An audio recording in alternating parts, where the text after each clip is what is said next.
Hello, hello.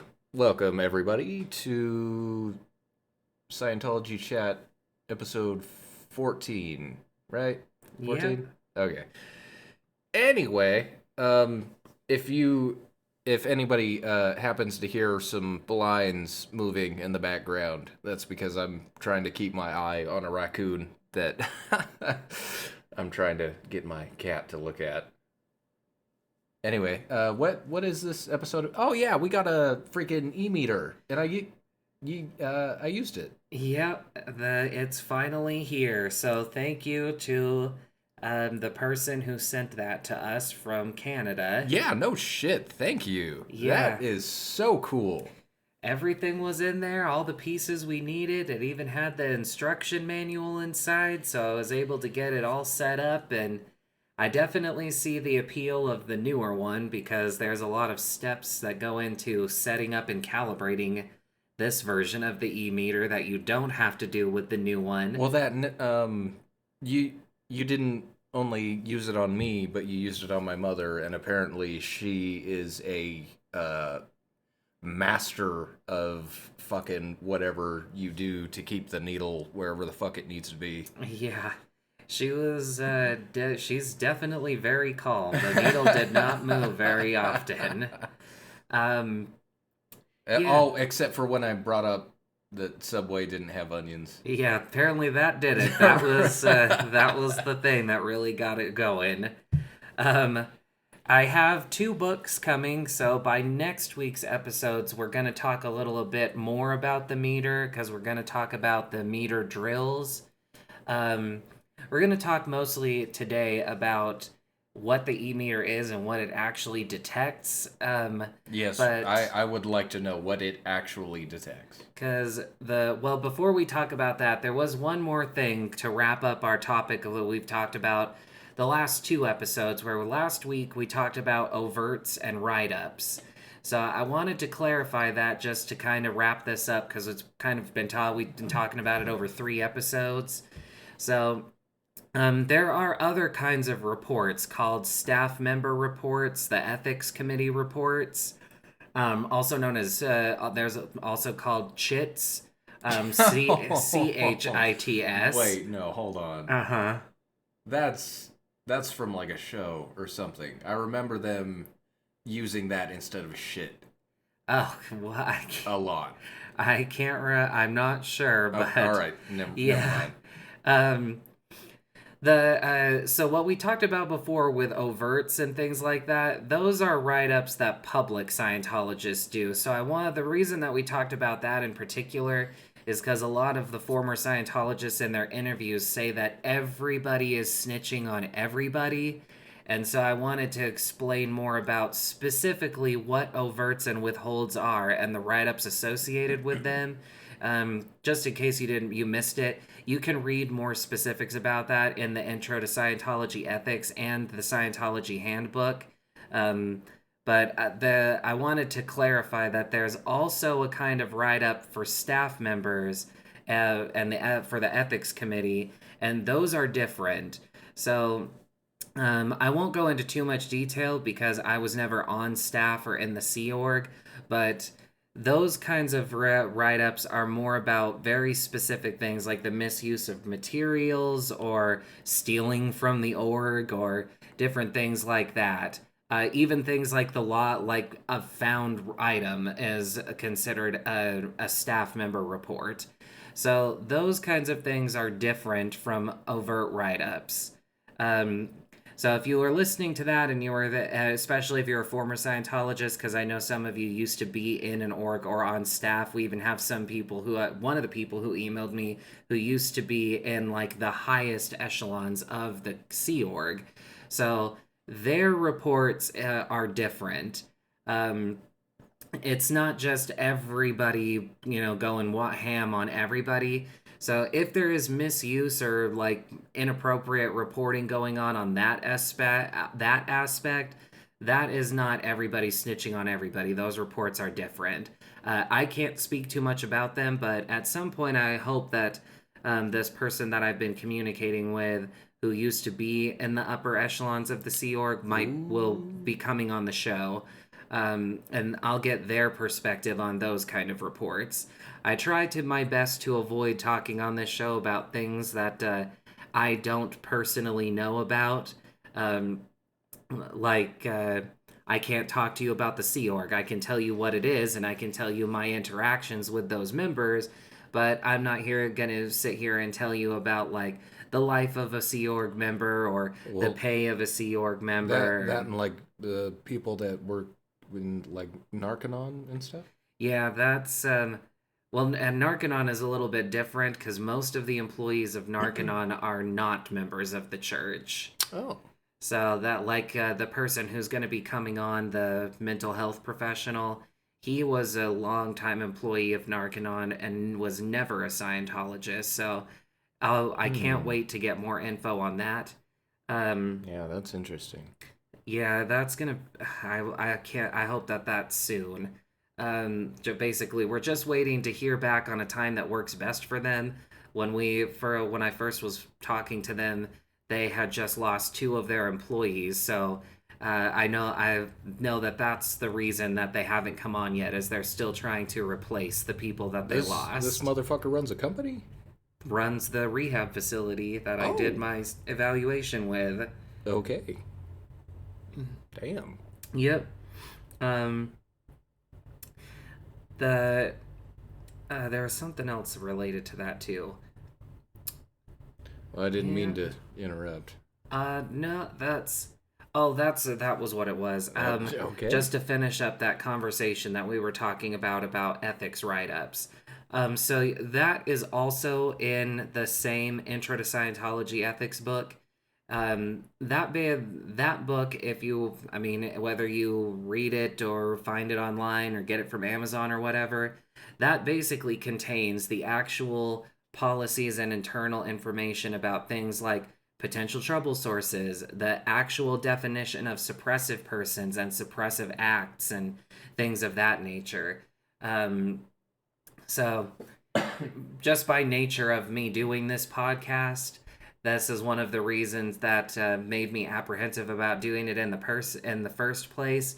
But there are things that I've said on this show that would be considered suppressive acts. Oh boy. So, uh, yeah, basically, but on the flip, it's on a basis that is open to interpretation, but there are guidelines of things in the book that kind of break down what a suppressive person is and the recourse.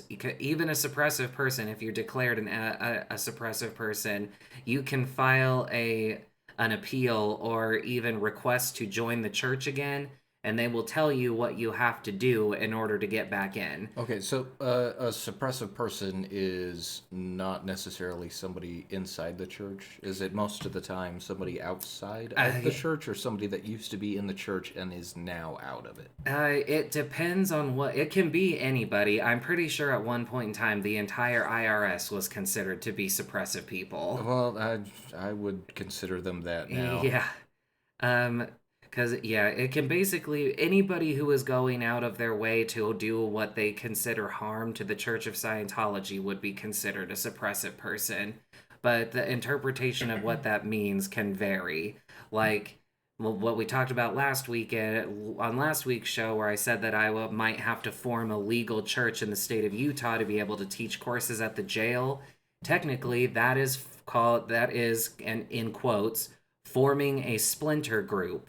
And so that is explicitly a suppressive act in the Church of Scientology because you are squirreling tech, or at least that's their what they would suggest is that if you're forming a splinter group, it's because you don't adhere to the teachings of the church and are trying to manipulate or squirrel the tech to do it in an incorrect way.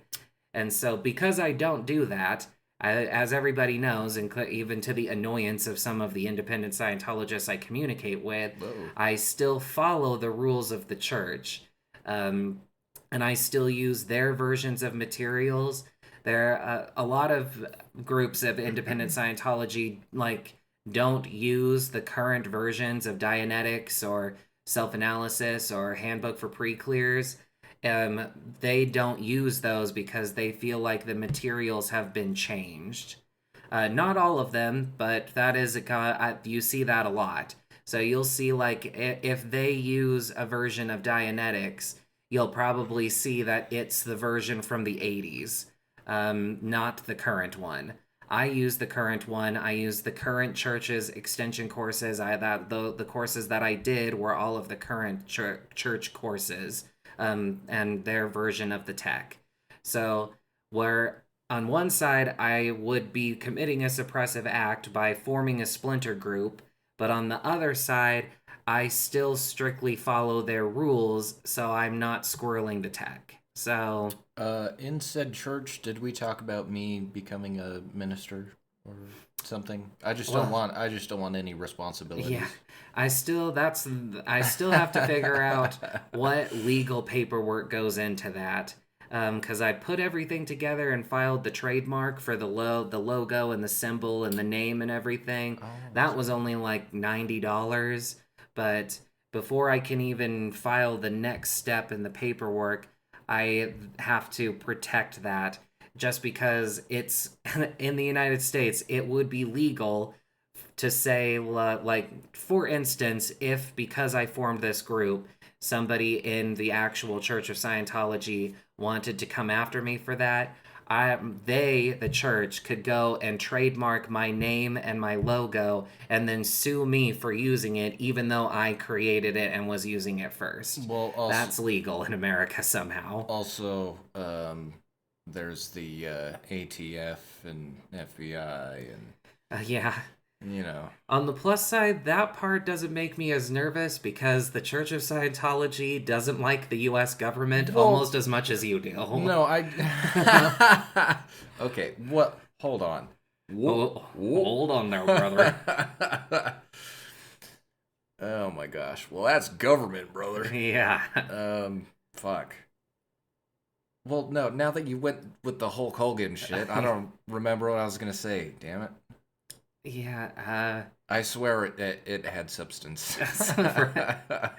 um, yeah, that pretty much leads us into what we were going to talk about with the e-meter. Because from what people know about the e-meter, um, virtually everything I have ever heard anybody say, even when I was, because I took a picture of the e-meter that I got and posted it, and even the feedback Posted it that where? on Facebook and Okay. Twitter, Okay. and even the feedback that I got from people close to me, it was overwhelmingly clear that they have no idea what it's actually for. Because people will, like, comments that I got were like, you know that that's all bullshit, right? That's just it doesn't. It's all pseudoscience. It doesn't work. It doesn't do it, or it doesn't do anything, or something like that. And just to be very clear, up at the front at the beginning of this, the e-meter is designed to do one very specific purpose. It runs a small electrical current from one of your hands into the other through your central nervous system, and so um, that is scientifically true. What That does work. It does do that job, and what it does it very, very well. you weren't you saying that it's kind of similar to the polygraph? Yeah, so the same technique in an e-meter is also used in a polygraph. Not admissible in court, by the way. And just to be clear about that too, that's an excellent point. If you haven't watched our older episodes and you're just joining us, when you hear us say that, Just go back to episode 1. yeah, when you hear us say that it's based on the same technology as a polygraph, you might be thinking, well, a polygraph can be fooled and you can trick a polygraph test. To which I would say, that's true, and you can also fool the e-meter. I've said this before. The difference is that if you're doing a lie detector test, you're probably trying to fool the machine. If you're using the e-meter and there is no reason to do that. The e-meter is not used, not in any way or circumstance, not used for lie detection. Well, I mean, assuming, because, I mean, assuming you are being audited, have a e-meter and all that shit that you're doing, like, you need to want to do that. And that's one of the reasons why you have to pay for it, because if you pay for it, you're less likely to be an idiot and fuck with your results. Right. Yeah. So, and there are cases where when you're attesting for certain things, this is not always used, but sometimes when you're attesting for something, they may have you use an e-meter while you're attesting, but it's still not used for lie detection. So, like the what the e-meter is designed to do is that, and this is not just Scientology either. I wanted to read you this really quick, because if you look up the actual function, not from the Church of Scientology, Oh boy. where is it at? If you look up what the e-meter actually Oh, and measures. that's the same one, Mm-hmm. right? This is the one model older than the one that we have. We have the Mark 7, Okay. Yeah, but it's something quantum. yeah, and it is. It says what it is, but I can't see. I can't find. Basic. I'll have to look up what the acronym Oh my means. gosh, this Oh, guy. electrodermal activity. So that is yeah. There's a bunch of different words for it: electrodermal response, galvanic skin response, psychogalvanic reflex, skin Gal conductance response. galvanic? Yeah. So what the e-meter is actually doing and measuring, it fundamentally is doing what it's designed to do. The question that you may have, rightly so, I completely support you if you do, is to question if what the e-meter is measuring Or any actually, questions? right, if what it's measuring can be interpreted to mean what we believe it means.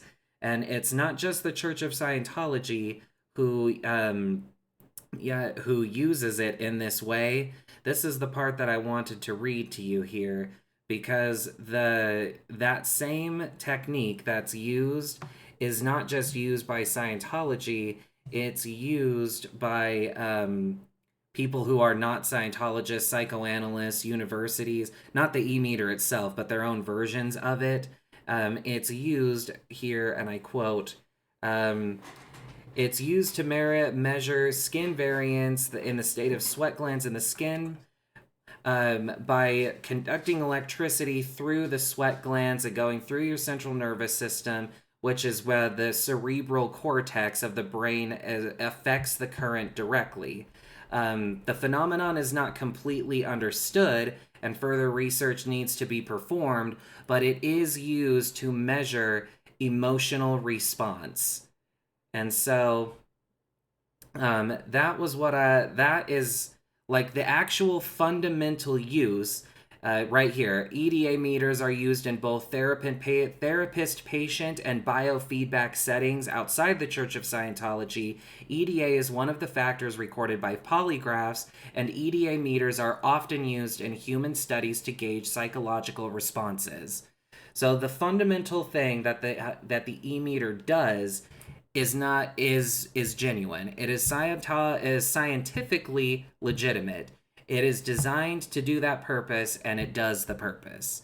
Now, when you think about things and you can clearly demonstrate this to yourself, people always say that it's a recruitment technique used by the Church of Scientology, because they'll let you like sit at the e-meter and kind of show you like a little demonstration of it, because it is really cool to watch. It's and interesting to see.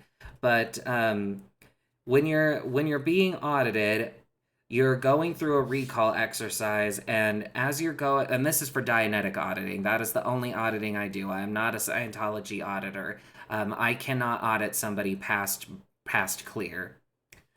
So in Dianetics, um, when you have somebody going through a recall exercise and they're talking through, you're watching the needle and interpreting the when the needle moves. After you get to your set point, you have the sensitivity and the tone arms set to the right settings, and you're going through this. When you notice that the e-meter responds in a certain way, you can stop a pre-clear or a client, and you can say stop and say that again. You can have them go over the same phrase. There's different techniques you can use. One of the most common one is, say they're going through it, and this is just an example, and they're going through their recall exercise, and they're telling you, I've used this example before, but just there are many different ways. But they're going through their recall exercise, and they say, "I can't do it." It's not in any particular context, and in passing without the e-meter, you that might just go unnoticed without you even realizing it. They just say the words, "I can't do it," and you notice a response on the e-meter. So you stop the pre-clear and have them say the phrase again, and then you see if the if the meter measures the same kind of response. And if that's the case, um, you just have them say the phrase over and over and over again to reduce the charge that has. And if you go through this process and you don't get, and the meter continues to respond, you can ask the person the same kind of question you normally would in Dianetics auditing without a meter, and say, can you recall another time where this sentence was said, or recall a time where somebody told you you can't do something. And you can, it's a tool not to measure body thetans, or a tool to measure lies, or a tool to measure, whatever. um, there are some things in the e-meter materials and e-meter training that I personally do not agree with, but that's the good part about Scientology, is that something's only true if it's true for you. And if you do believe some of the things that are in those e-meter books, or you completely believe everything that it says, good for you. I wish you all the best in using the meter and getting metered auditing or solo auditing. Um, but like I said, my focus is primarily Dianetics auditing. That's the product. That is the process that I believe in the most. And I ascribe to Dianetics auditing full stop from beginning to end. I believe that it works. So the tool is used in an auditing session while going through a recall exercise to be able to pinpoint moments or pieces of a recall that, or an engram that contain charge, so that you can work your way backwards through the chain to find the earliest link in it, the basic of that engram, to use Dianetics terminology. So that is the goal, is where the goal of the e-meter and the goal of Dianetics, New Era Dianetics, all the subsequent books about that subject, are not to redefine the subject, or to say, well, this has changed, this has changed, this has changed, you need to read this new book and try to sell it to people again. The fundamental principles of Dianetics and auditing have never changed.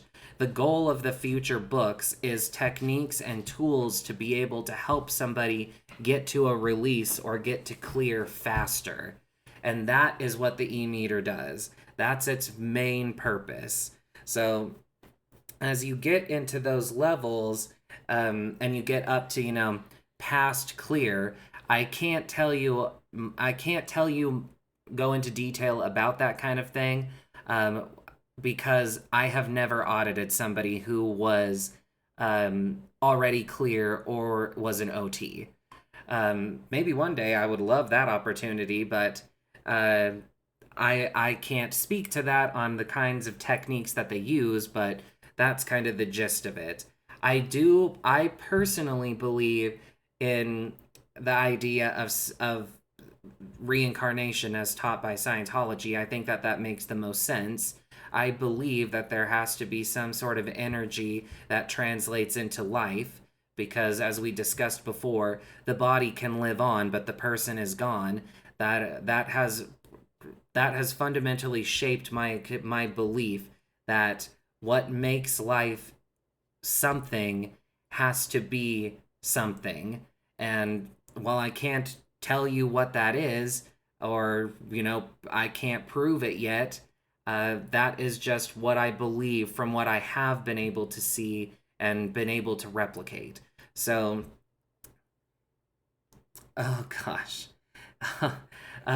Sorry. Sidetrack for a second there. So yeah, that is also something that the e-meter can do, is help you when you get into metering at an earlier point on the track. So that's kind of And that's kind of what I wanted to talk about here, is because in the South Park episode, they tell you that, like in the opening scene of the show, when he goes in there and Stan holds the e-meter cans. Oh, is it? Wait, hold on. Is that the trapped in the? Yeah, Okay. because he goes into there to get his personality test, and then he pays for metered auditing, and they give him the cans and turn it on. And when they turn on the e-meter, the dial goes flying up, and the show tells you, and so many people believe what it says as just straight up fact. They turn on the meter when Stan is holding the cans, and because the needle goes flying up, they say that he has an extremely high body thetan count. And that's what the character says, is that I've never seen thetan meter levels this high. And so I just want to full stop tell you that is not how the e-meter works or what it does. Well, I was gonna say if he was squeezing the cans. Yeah. And he's also wearing gloves too, which would mean that the meter doesn't work. The fucking mittens. So, but yeah, that part to begin with is not correct. The e-meter is not used in that way, and it doesn't measure body thetans. And of course, South Park is a TV show. It's a cartoon, and it's a very funny show. The only reason I have to bring that up and point that out is because so many people see the things in there, or when they put "this is what Scientologists actually believe" in big white words at the bottom of it, I have to make it clear that that is not right. That is not true. So, and same with the rest of the Wall of Fire. We are going to talk about that at some point. I just don't feel like we are at that point yet. I don't want to talk about that until we have gotten to a certain point in the show. Well, I was gonna say, what about Cthulhu, but that's something else. Yeah. Yeah, that story in general, and what it is, how it's interpreted, what it means in the Church of Scientology, how it relates to theology. Yeah, we're going to talk about it.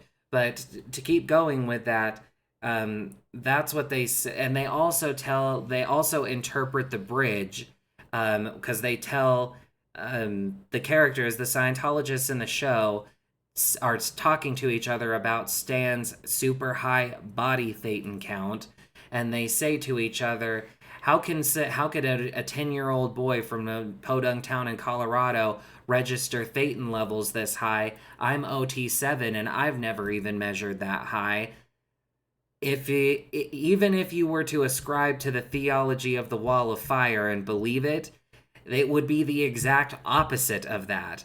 Somebody high up on the bridge would have the exact opposite goal, to not have a bunch of body thetans. So that is also wrong. And that, again, that is not to say that what that episode presents as the reality of the Wall of Fire story is correct, but there are aspects of it that are true, that come from the materials. But again, like we've said from the beginning, not all Scientologists believe the same thing by any means, especially when it comes to materials like that are open to interpretation. So, that said, I wanted to clear up that part too, because they keep talking about BTs like that, and they keep trying to tell you over and over again that that's what the e-meter is designed to do, is measure your thetan levels. And the only reason I keep hammering this home is because that episode is probably the most famous depiction of the Church of Scientology ever done. Well, I mean, everybody watches out. Yeah. I mean... Unless you're, Mormon. Right. Yeah. Tens of millions of people in the United States have seen that episode, and it's formed their opinion about it because they take everything that it says as the gospel truth. And now that I can without a doubt tell you, this is wrong, this is wrong, this is wrong, this is wrong, you can probably get more of a sense of understanding of why Isaac Hayes might have been pissed off, Because it's one thing to make fun of the show, but it's another thing to make fun of the show, but present everything that you're saying as true when it's not. I mean, at least in the Mormon episode, when they're calling it dum dum dum dum dum, they are telling you the actual story about the plates, about the angel Moroni. Everything in that episode is actually true in Mormon theology, whereas the Scientology episode isn't. They are consistently telling you the wrong thing and presenting it as the truth. Did with the Mormon episode, did they ever explain how they view black people? I can't remember or not if they ever did that. If you don't know, in traditional Mormon theology, they believe that if you are a black person, that you are being punished by God. Right. You are originally a white person, Yeah. but you were turned black as a punishment. Right. Yeah. Fun fact, if you didn't know that, the LDS doesn't talk about that much anymore. There's the magic underwear. There's the Provo pocket. Yeah. Soaking, I guess, is another term for that. In Mormon theology, they also believe that American Indians are from Israel. Are you fucking kidding me? That's why this place is called Zion. I did not know that. Yeah.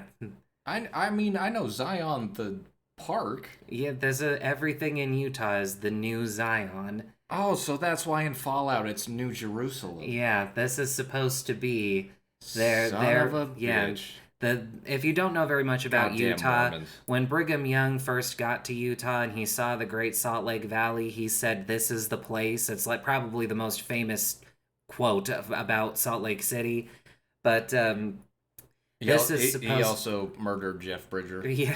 Yeah, I'm not saying you should look up something called the Mountain Meadows Massacre. I'm just saying you can do that. So, yeah. But when he got here, this was supposed to be the promised land. This is the new Israel. So that's why in Utah so many things are called Zion. Because like Zion's Bank? Yep.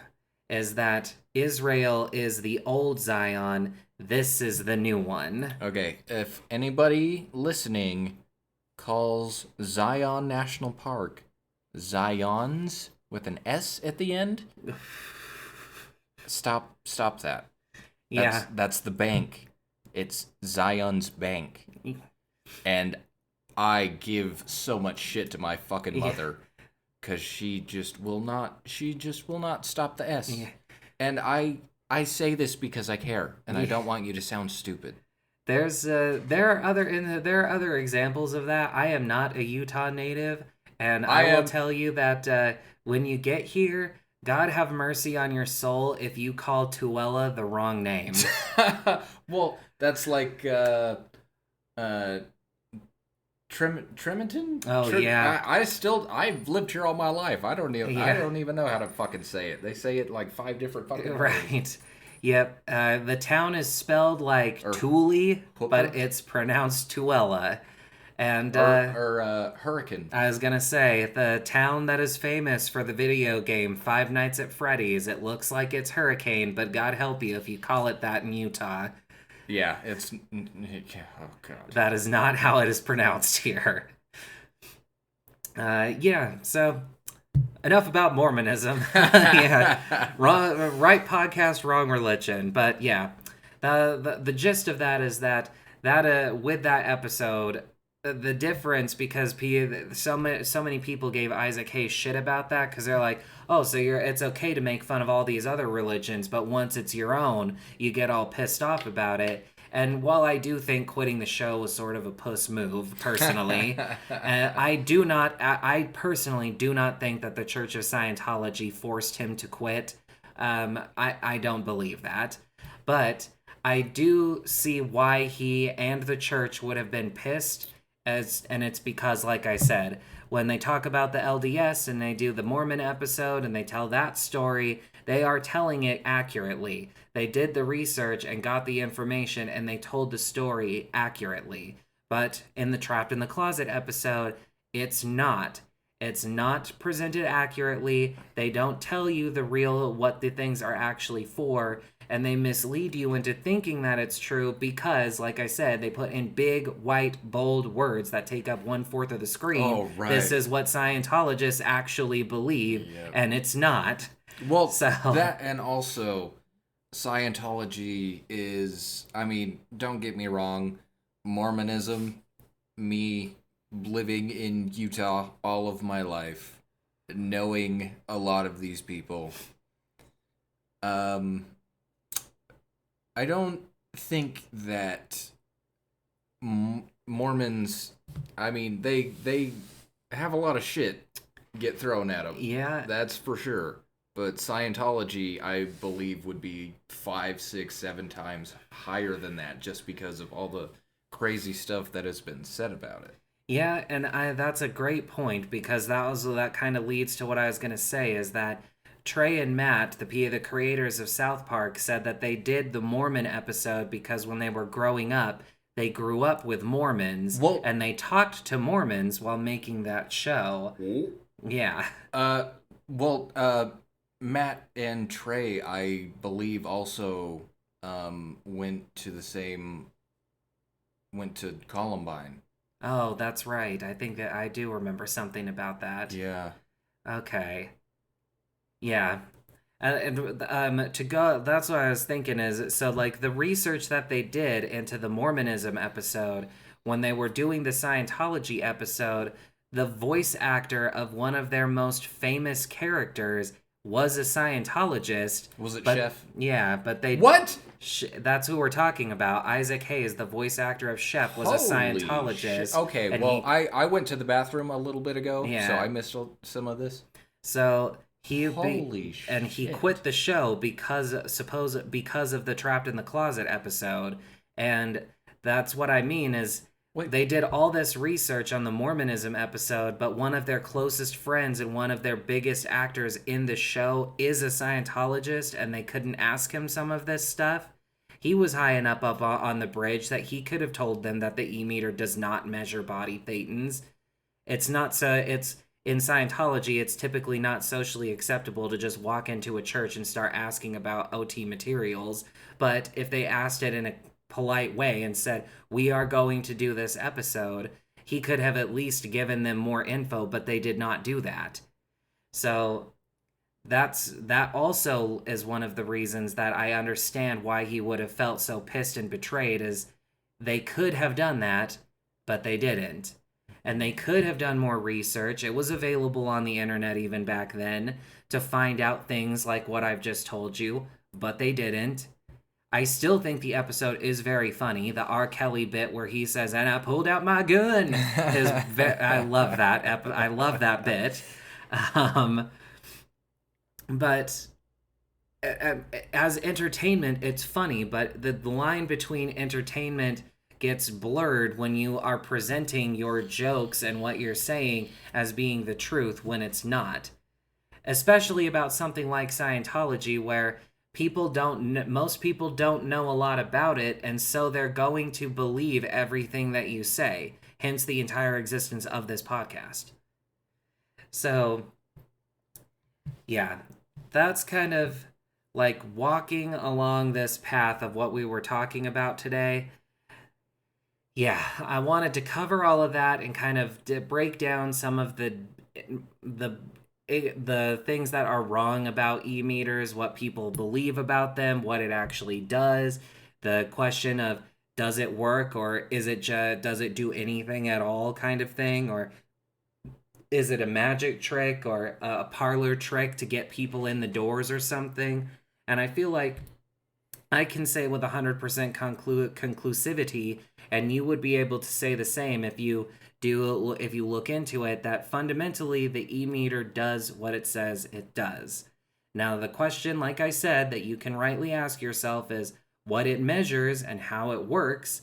Does that mean what we believe it means? And then you can form your opinion on that for yourself. And that's why I wanted to tell you that it's not just Scientologists who use those kind of readings to measure neurological, emotional, psychoanalytical responses. And then finally, with everything that's been going on in the world, I wanted to end with just one little bit here because when I first started with Scientology, I always thought that, and even other Scientologists, when I was going to the actual church, would joke about this. This would have been years ago, but we would talk about and joke about how L. Ron Hubbard was so obsessed with nuclear weapons, and Really? he would talk about them quite a bit because he was absolutely terrified of them. He thought that they were the world's worst invention and the greatest example of how humanity over the course of time becomes things become acceptable in your psyche when as a human being fundamentally it shouldn't be. And his example, like in the Dianetics lectures, is that over time it had become acceptable in American society and global society, but he was specifically talking about America.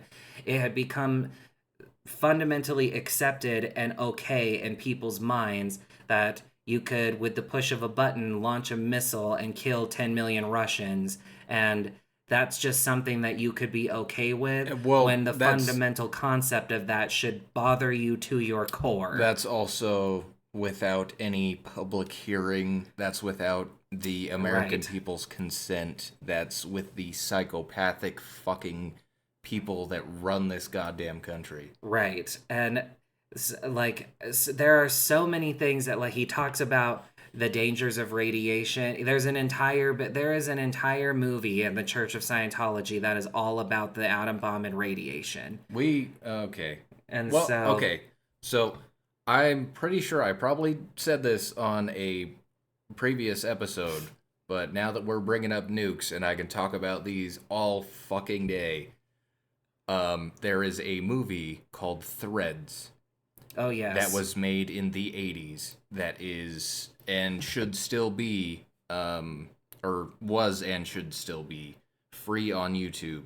If Yeah. you want to see the horrors of thermonuclear war, Yep. watch that movie. That shit is very depressing. Yeah, it's a fucked up movie. I can't even I can't I words can't even describe. You have to see it for yourself. It is they did a very good job. And unfortunately, right now, we are the closest to thermonuclear war since the Bay of Pigs. Yeah, and that is exactly why I wanted to bring this up because if you don't know much about L. Ron Hubbard as a person, you might not know that after World War II, he was part of the nuclear testing in Las Cruces. When was he born? 1922, I'm pretty sure. Oh wow. Pretty sure. Yeah, because he So talks about he did he served in. he was in command of a naval vessel during World War Oh, II. so that's why he was driving a boat in the fucking movie. Yep, that's why so much about like the honor code that we read. Wait, Where was he an alcoholic? he was after he got after the war. That's one of the reasons Okay, he well, started that's Dianetics. that's understandable. Okay, Yep. you go through that shit. Yeah, do whatever makes you happy. Yep. Fuck it. And so that's why they like things like the Sea Org are based off the Navy because he was in the Navy. Okay. That's a lot of the structure of that was built around because he thought that the Navy in some aspects was run in a way during the war that would be an ideal organization because it functioned say what you will about the American military in general during World War II, but it functioned logistically, militarily, and like intelligence wise, it functioned at an extremely high level. That if you watch, like he said before, I've watched more World War II documentaries than probably anybody alive. The Mm-hmm. U.S. Navy did so well against the Japanese because it functioned at an extremely high level during the war. And so, a lot of L. Ron Hubbard's theology about things like how an ideal organization should be run, the way that it should be structured, comes from that. But with nukes, in 1948, he was involved with some of the nuclear tests going on in New Mexico. And his recollection of that, and this is what like leading me back towards and why he was absolutely terrified of nuclear bombs, is that he saw some of the tests, and when he saw the power of a nuclear bomb, He thought that it was humanity's biggest failure. That it was disgusting to see something with that kind of devastating power, and that the people around him were patting themselves on the back and thinking that they had invented something Well, good. not everybody. Well, not everybody, but like enough people for it to be concerning. What's the quote from the Indian folklore?